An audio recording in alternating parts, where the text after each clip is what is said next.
Hollywood has been pretty risk averse for a while now. You can clearly see this with remakes and reworks and sequels and whatnot. Another Gladiator movie, okay. DC remakes becoming more and more prominent with original titles losing funding altogether, yeah. Even new and interesting ideas being brought up under the light of a bigger brand, such as Mandalorian, the first seasons, and Andor. You can see this not only with remakes and reworks, but adaptations of original titles being not so original, to say the least. Okay, I think a great example is going to be how The Electric State, an art book by Simon Stollenhag depicting consumerism and late stage capitalism under a terrifying light, will have a movie adaptation that, from the trailer of it, looks. Yeah, it just looks. My disappointment, even from the trailer, is so immense that it cannot be stated with puny human words. I can try vocalizing it though. Ahem.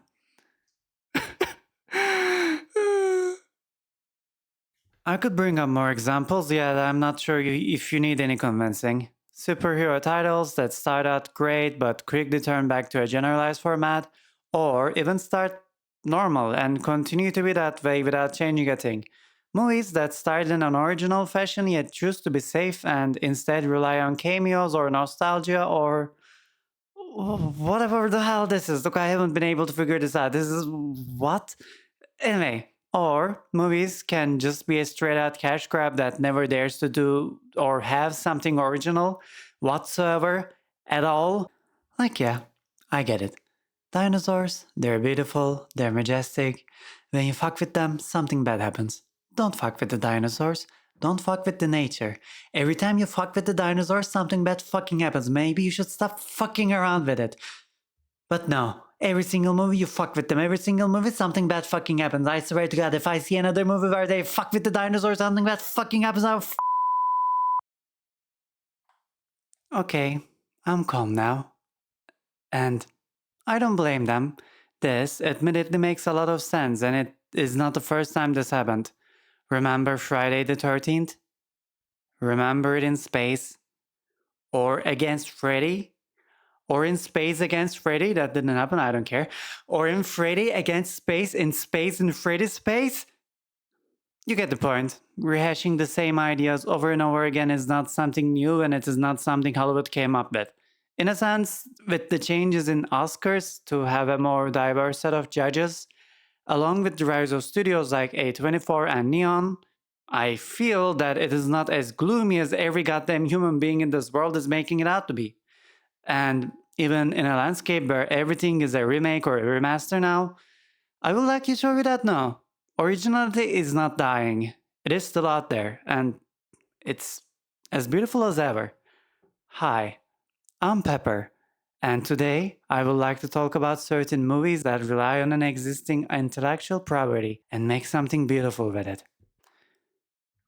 Originality is a loose term, but this is how a trusted French college going by the name of Cambridge describes it. The quality of being special and interesting and not the same as anything or anyone else. Now, can something be original at all? On a context dependent world where everything is followed by what came beforehand and every idea is highly environmentally dependent, it may not be possible to have something new. I mean, what is this? Space fights? Psh, like in Star Wars? Star Wars? You mean the movie that borrowed heavily from the ideas of the mythographer Joseph Campbell? Psh, Joseph Campbell? You mean the guy whose entire work relies on mythologies of the old? Psh, mythologies? You mean people looking at stars and nature and making stuff up? You get the gist. Something relies on something, so in the very strict sense, nothing can ever be original. Unless you think about it at 4 a.m. during an amazing edible trip, but even that is actually coming from a demon named Osiphus that decided to lay out the secrets of the entire universe to you, so that doesn't count. But leaving the petty meta originality ideals aside, I would say that yes, something can be original. I mean, of course. Duh. Have you watched Climax by Gaspar Noé? What the fuck was that? Or perhaps Enter the Void by Gaspar Noé. What the fuck was that also? Or perhaps Irreversible by, you guessed it, Gaspar Noé. You can easily have original ideas and something different to say and make something beautiful with it. You can make something perfect when you are limited with using an already existing setting or a character. Let me give you some examples as how you can do it well and how you can fail at it miserably. No. No, I don't think I will. Tell me, what is something in common between the Penguin, Obi-Wan Kenobi, and the Falcon and the Winter Soldier? Yes, Jeremy, you're right. It is that all of these series have a character with a set destination as their protagonist. I mean, you cannot end up killing Obi-Wan, right? Or you cannot give Captain America's shield to the Winter Soldier. And the Penguin needs to be one of the top crime bosses by the end of the series, or else Robert Pattinson will snap out of existence due to continuity errors. And you don't want that, do you? You don't want our precious Robert to stop existing, right? Right? Well, whether you're a cruel monster who would want to take such a gem of a person away from us or not is irrelevant. What is relevant is that we're going to need the Penguin to be one of the top crime bosses. We're going to need Obi-Wan to stop being depressed already and be ready to train Luke without needing spice. We're going to need Falcon to stop whining and be ready to take the shield. These characters have a set destination, and we cannot take it away from them without creating continuity errors. Well, now that we have that set in stone, what is next? The best thing you can do is actually not doing the series at all. Seriously. Nothing would have been different if we didn't have the Obi-Wan series. The prequels and the Clone Wars set up everything nicely anyway. The same is true with the Falcon and the Winter Soldier. By the end of the Endgame, the Falcon was like, yeah, cool, sure, give me the shield. And I would argue that him changing his answer at the beginning of his series was just weird and off-putting. We didn't need an entire series with the most forgettable villain of all time to show us that. And for the penguin? Anyway, if they were to add a sentence at the beginning of Batman 2 saying that somehow the penguin returned, we will not be surprised. By choosing to do a series in the first place, the studios are not acting in a safe zone as they would believe it. I mean, sure, who is not going to watch the new Disney Plus series about Obi-Wan or Falcon? This, however, comes with a downside so obvious that I cannot fathom how they didn't see it coming. If the series is bad, they will earn money, sure, by losing the viewer's trust. Sure, I will watch a Marvel series or two or three, but if you keep on making them mediocre and meaningless every single time, at some point I'll stop taking the risk and watch something else instead. There is a reason why a series as fun as Chaos on Netflix failed. They cancel too many good shows too many times, and most of what they produce is horrible. Even while smoking weed. Why take the risk? If you take the risk and actually like the series, it is even worse because God knows when they will cancel it. In short, making an unnecessary series is a risk. If it is well made, like The Penguin, it will make money and improve the trust of the audiences. If it is uninteresting or even bad, like The Falcon and Obi-Wan Kenobi, in my opinion, it may make money but have the effect of alienating audiences to the future series and movies. Even now, we can see that. Most of my friends stop following Marvel and Star Wars content, and the only way that they get back to it is when I beg them to watch something specific. Each time, I warn them that it is not that much connected to the Marvel verse or whatever, so that they don't feel the pressure of watching a gazillion unwatchable garbage beforehand. This goes way beyond the series I mentioned. Terminator 1 left in a place where the plot could have been over. We didn't need a second movie, but thank God we got it anyway. Same is true for Star Wars, prequels, and sequels. Or Jurassic Park movies that follow the first movie. Or Joker. Or Nolan's Batman, Raimi's Spider Man, so on and so forth. Generally speaking, unless the movie maker has a bigger plan, Cool, not cool, not cool. Hey, buddy. Hey, it's coming back in January. 6 seasons in a movie. 6 seasons in a movie. There is no actual point for a new movie or series to be made. I mean, don't get me wrong, I'm not saying that no movie should ever get a sequel when the first movie has a finished story.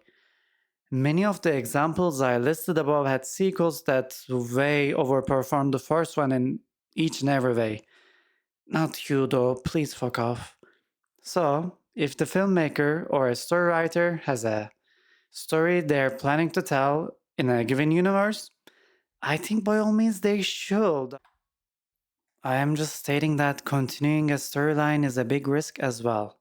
You may have a successful intellectual property or a universe full of them, but that doesn't necessarily mean instant success for what comes next. We remember great movies because they are great, of course, but we don't remember failures because they failed. We remember them because they failed and they were on the spotlight.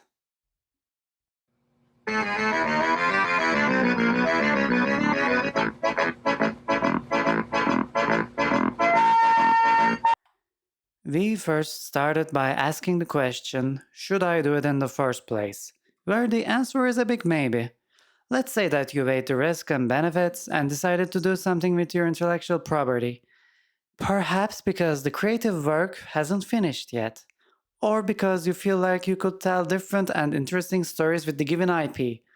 Or this IP could be making a lot of money for their shareholders and they intend on milking it dry. Or a combination of what I mentioned above. Either way, that doesn't matter. You're doing it. Now, the question becomes how. How do I continue a legacy? This is perhaps riskier than not doing it at all. Not only do you get the burden of carrying a potential masterpiece, you also get to suffer the consequences of ruining one perhaps for an eternity. As again, failure is generally fine, unless you fail while you're being seen. The risk becomes more peculiar with this because you get to balance between making something good, something original, and something tributary to the original work. So, the answer to how do I continue a legacy is easy. You need to make something new and old at the same time. Actually, yeah, it is easy. Just tell a new story in the same universe. Something can be new and interesting even in an old universe. Andor showed that. Mandalorian's first season showed that. You can even go to the new depths with the same old characters in the same old universe with the same old setting. New X-Men series was a good proof of that. What stops originality is, in general, taking a cowardly stance as to where your characters may go and how your story will unfold. Being crazy with where you take the story is scary, I know, and there are some lengths where you shouldn't take it as well. If you disrespect the old work and try to destroy it instead of building up from there, you will inevitably make the fans very, very mad. Although I think the 1993 Mario was perfect in every single way and you cannot prove me otherwise, it was so far separated from Mario that many fans hated it. Rightfully so. Same can be said for World War Z, the typical action flick I could only describe as meh. That was based on one of the greatest zombie-related work out there ever. Or Jarhead 2. I mean, the first movie was okay, but what in the hell did you think you were doing? There are also always obvious cases of taking an IP and outright shitting on it, like American Psycho 2. 2? Why would you even name that movie American Psycho?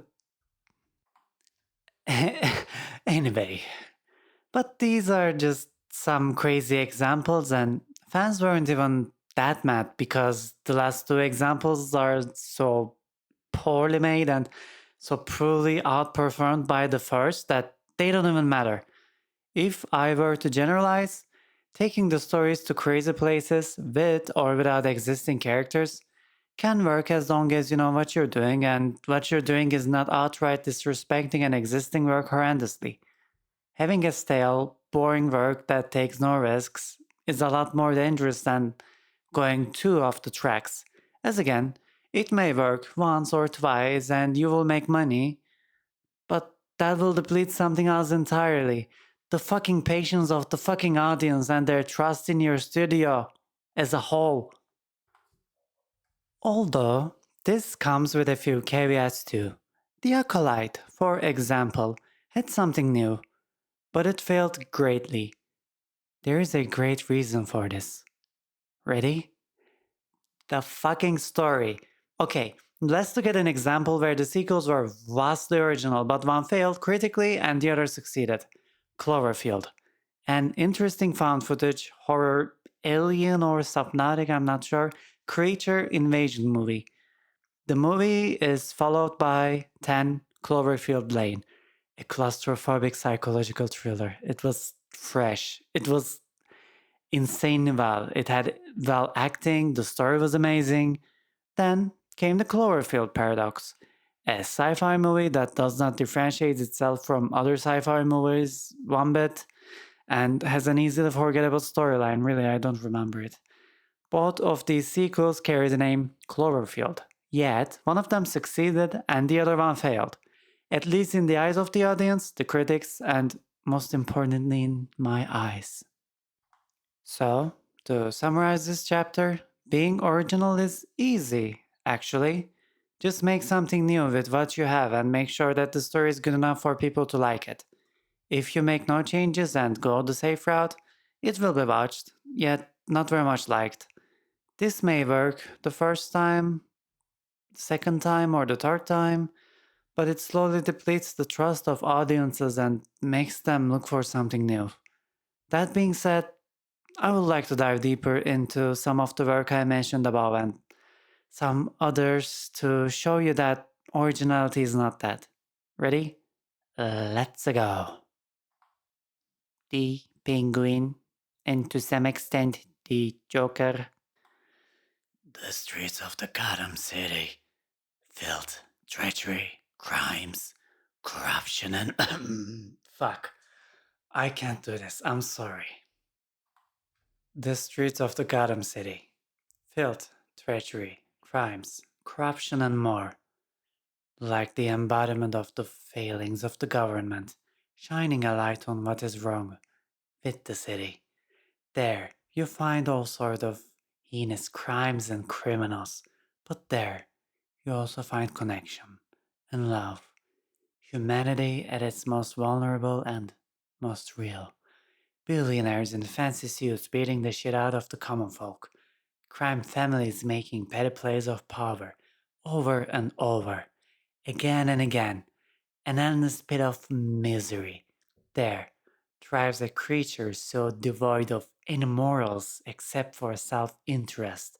There is the penguin. Without giving any spoilers, this series was amazing.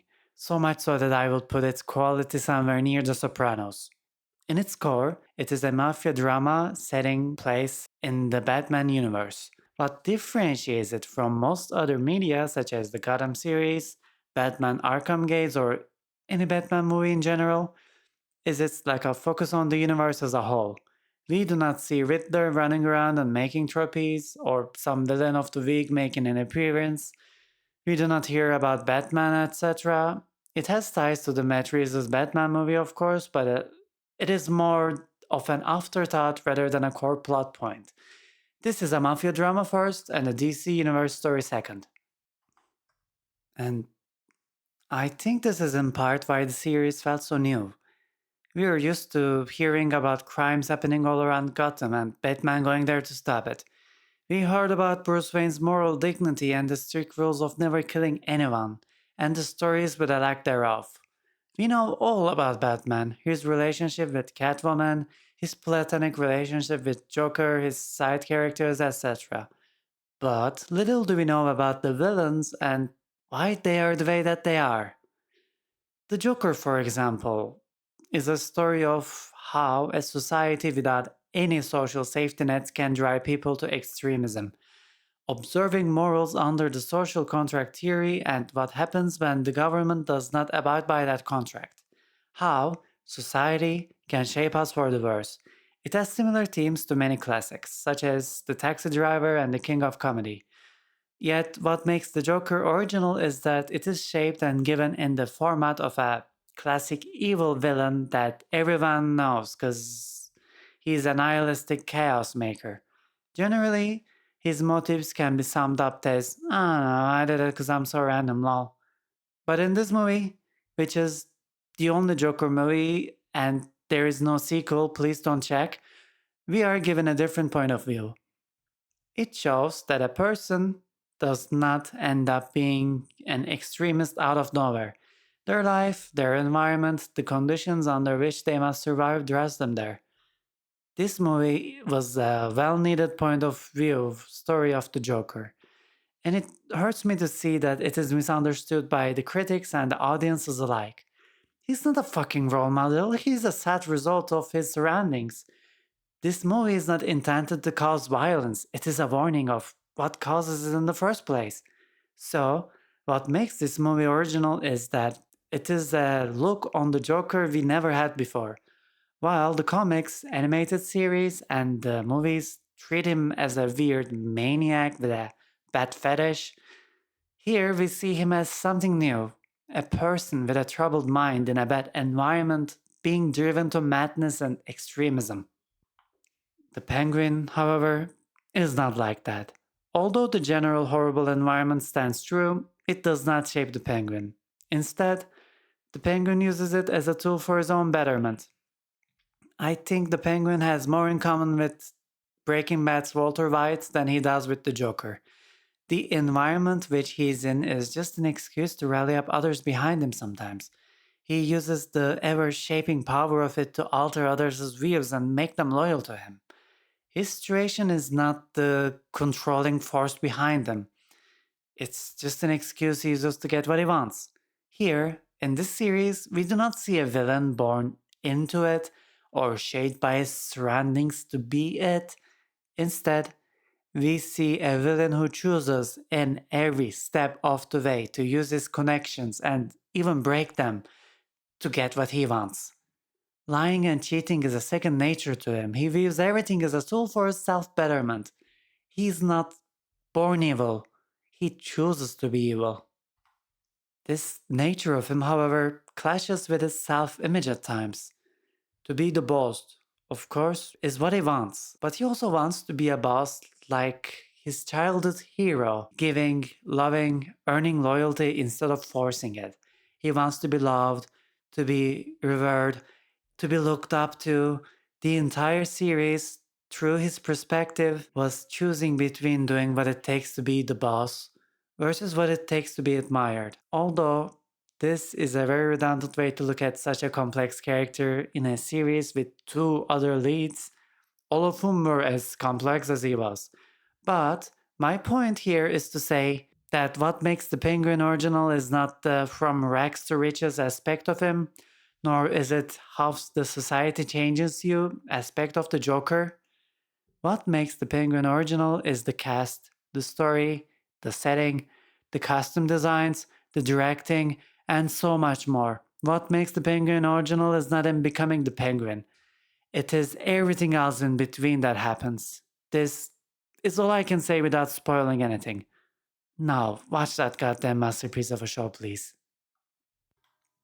Arcane. Breathing in, breathing out, breathing in, and I'm breathing out. I would like to put a disclaimer or two before I talk about the show. The first is, I don't like playing MOBAs, although I get the concept they're not for me. The second is, I think MOBAs have such untapped storytelling potential that reading any character's backstory gives me massive boost in happiness. Well, this series is what we get when someone opens the tab and gives us 1% of the story potential of a universe brimming with them. I like Arcane so much that I don't know how I can start describing it. It's a story of two sisters. It's a story of family bonds, of friendship, of love, and of hate. It's a story of connection and isolation, a story of the downtrodden and nobility, a story of devotion and obsession. Also, it is set out in the League of Legends universe or something, I'm not sure. Now, as I'm writing this, the last episodes of the final season of Arcane are coming out, and depending on how they are, it might have a very disappointing place in my next video. Wink wink. But for now, Arcane is amazing. As someone who played League of Legends a long time ago and shivers every time he hears about it, I have to say, this story had no purpose being this well made. It could have been just another fan service media that some people enjoyed and most others ignored, but it exceeded the expectations of everyone so much that it is driving people to play League of Legends, hoping to find a similar sense of excellence in a wasteland. The story is so damn amazing that when it ends, I will be waiting for other media based on League of Legends. But we're here to talk about originality, aren't we? Now, what makes Arcane original is that it is the first large-scale media that is based on League of Legends. But to call it that is an understatement, because if you think about Resident Evil movies, they serve a similar purpose, without being this good. What makes this one original is that it understood the assignment and went up, above, and beyond. MOBA games are not good platforms to tell a story, I believe. Or at least, it's very hard to make them that way. You would have to cut from the repetitive and structured gameplay style to tell one efficiently. And that would make for a MOBA game that does not look like a MOBA game at all. For that reason, most of the information they give is generally in the info part of the character or on their website. One of them is filled with more mechanical information such as the character's health, speed, mana, or what have you, and the other one is very hard to reach. So, for MOBAs, storytelling comes after gameplay, after game visuals, and game's online community. The stories you find in MOBAs are short, perhaps all over the place, and if I'm being honest, generic and boring. That is where Arcane comes in though. You see, despite what I've been saying for the last minute or so, I also believe that MOBAs have immense potential for storytelling. When the overall outline of your character and who they're supposed to be is set, you can carve out the rest beautifully from the depths of your imagination. Jinx, for example, is supposed to be chaotic little maniac who seeks nothing but destruction. She is also the sister of Vi. Okay, but how did she get here? What happened in her life to make her this way? Who was she? Who did she meet? Like, these are all mostly open for interpretation. And thus, that is what makes Arcane original. It is a story in a defined universe, right? But telling an untold story and taking creative risks. So much that some characters have different looks and different motives compared to their in-game counterparts. These characters depend on old concepts from an old game, yeah. But make no mistake, they are new. This show is new. I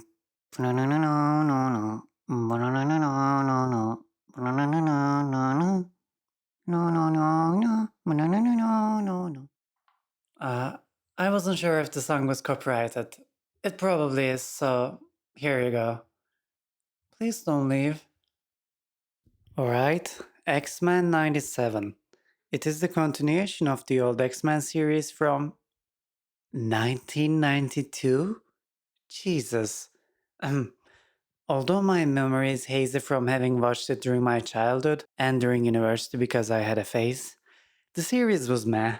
It had its moments, but almost everything felt like a filler episode with very little meaning and no story development at all, like for the most part. Now, imagine my surprise when I watched X-Men 97, the outright continuation of that series, and loved the shit out of it. Seriously, it felt like my childhood, but it was, as you can guess by the title of the video and the last, gazillion minutes, original. I cannot give more details without spoiling the entire first season, but I can say that interesting stuff happened where the stakes were actually high. Even at the end of the first episode, you can tell that it will be different. But what makes it original is something else entirely. That specific point goes to the balance it draws between staying true to the old X-Men series while having a lot of new things to say. It is tough to have a cast already set in stone a long time ago with some of the most remarkable, well-known characters. It is something else entirely to use them the way that they were, but to actually make something new with them, to touch the emotional points that were left untouched, to be so very daring to actually make them improve, to make them change and move on without feeling too forced. By all means, the cast and the writers were given a Lego set for making a boat, and they did a fucking airplane with it. Now, I would like to give a spoilers warning. I will spoil certain parts of the new X-Men series. If you would like to skip it, the time should be up there. If not, you can feel free to find me and beat me. Yeah, use a belt. I beg of you. Don't be gentle. Make me pay. Make me suffer. Make me feel like I am. Oh, they left? Cool. Wait, is anyone still here? No? I made it too weird. Ugh. Fine. What about a content warning as well while I'm at it? I will talk about matters concerning racism and genocide in X-Men 97 now. So if this feels too heavy, please press the time skip, which is still up there somewhere. Cool? Okay? Okay. Now, what in the actual fuck? Like, what in the fuck? Original X-Men and the X-Men movies had a lot to say about genocide and discrimination, but this series, especially considering it was made by Disney, had way more than I would ever imagine. Feeling of isolation, feeling of being left out or replaced that are felt by extremist racist people, tribalist point of view and imperialism, you fucking name it. When you see an extremist in this show, be it a mutant or a human, you know them. They are in the TV shouting about illegal aliens or gay frogs, in the forums talking about tolerance being extinction. They were the same. And the genocide scene? What about the motherfucking genocide scene that had a full-on fuck? What in the living fuck? And you know what? Throughout all this, throughout all the blood and sacrifices, throughout the entire series, they did it like it was yet another X-Men episode. Now that is some original shit right there. That is how you make something new. By taking what is old and adding so much spice that Harkonnens start invading it. Gambit's sacrifice was something else entirely. Not only did it make me tear up, but it also left us with one of the greatest unfinished romance plots I've seen in a while. Such kinetic potential, such a gem of a character, such a sacrifice. Now, if they bring him back in the second season, I will personally fly to Disney and steal Mickey Mouse. Because that is how you say goodbye to a beloved character, with a fucking bang. Oops, I used my only YouTube commissioned fuck on this bit. Wait, I said it 10 times earlier, and 6 of which were in the last paragraph? Fuck. Anyway, I have an idea. Let's confuse the time skipping people with an interesting read so that when they come, they will be confused as hell. Shall we? Let's. And I believe that is why Kantian moral theory, or as fancy brass would like to call it, Kantian deontology, is bad at explaining moral imperatives such as we've seen in X-Men. And that is where the social contract theory shines the most. When the social contract is not met by both parties involved, sometimes all the other party can do is act immorally to try and preserve basic human rights. And as with our discussion on cats, the movie suggests, subjectivism can be. Ah, sorry. Didn't see you there. You're back already? Cool. We were discussing something really deep and important, but since you're here, we can go on and hop on to our next example. 2 examples, 1 go, baby. Let's.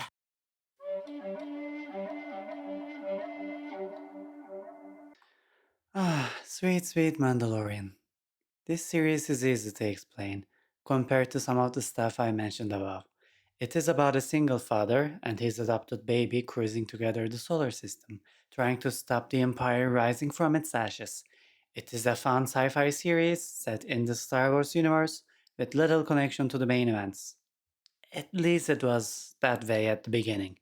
Look, I don't want to give spoilers, and I certainly don't think the last 2 seasons of The Mandalorian were bad. Yet I have a point to make, and I would like to make it with a meme I saw on Reddit. You see, despite shitting on every Marvel content for the past a lot of minutes or so, I don't really hate stories connecting to a bigger arching plot. Yet, I feel like it can take away from what makes those stories good in the first place.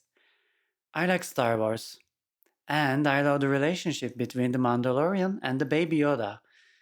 Yet, with all of the Jedi's popping up left and right, with 3 episodes of The Mandalorian being hidden in the Book of Boba Fett for some fucking reason, with all these crossovers and makeovers and whatnot, I feel that it is missing something that made the original first season great. Its simplicity and its quality to stand out on its own as a show. I feel like seeing this rigid, fantastical character make human connections with a baby and slowly letting go of his past make the show what it is. I think that is what made the show original, and I think that's what's been missing. Now, to shift the gears a bit, Andor, or as I would like to call it, are we sure it's still Star Wars? Okay, in order to talk about this show, I have to spoil the first episode a bit, but don't worry, I won't spoil anything big. So our hero straight up murders 2 cops and is on the run for the rest of the show. Hope it wasn't a big spoiler. We see him suffer, we see him make connections and lose them, we see the challenges and impossibility of a rebellion against such a big, evil, all-encompassing authoritarian force as the Empire, all through the eyes of a zero-sum attitude person with nothing and so much to lose at the same time. We see death, we see futility, we see the horrors of oppression, we see darkness and hopelessness.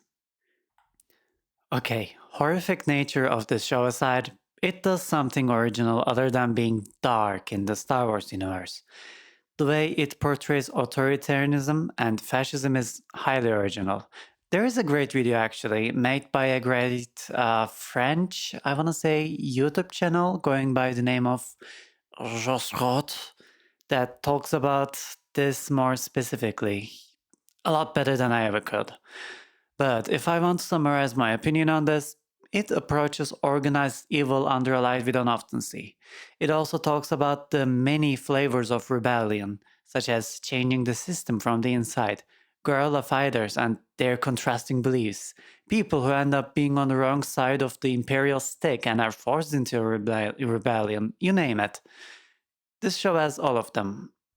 This series does not take a heroic stance on rebellion, nor a villainous stance on the Empire. It just shows them the way that they are. Organized evil versus disorganized rebellion. This is something we don't see a lot, especially in the universe of the Star Wars. So that, in my opinion, makes Andor very, very original. It's Morbin time. Thanks for listening to me rave about my favorite shows under the guise of a serious discussion on originality. Unfortunately, due to divine intervention, I have to stop talking about this. Unless you want me to talk forever, which I can and would like to do so. Well, what have we learned today? I'm honestly not sure. Originality is not something you can really pin down, is it? Sometimes it is what distinguishes you from your surroundings. If you're surrounded by mediocrity, you shine by being good. Sometimes it is something internal.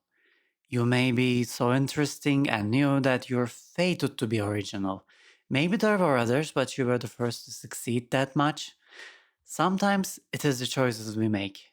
Even an old dog can learn new tricks, try new concepts, and succeed at them beyond anyone's guesses and expectations. I would say that from looking at the shows I mentioned above, all of them have one thing in common. They are all insanely well made. Perhaps, regardless of the genre and the setting, what makes something original is the way they are able to make us feel. How a show can take someone new and make us feel sad for them, make us feel happy, make us feel alive, feel dead, feel empathy and feel apathy, and most importantly, make us feel horny. Mic drop! Hey, Pepper here. Thank you very much for sticking with me until the end. There are a lot of shows I would have liked to mention, but simply didn't because I don't want to make a video that is 10 hours long.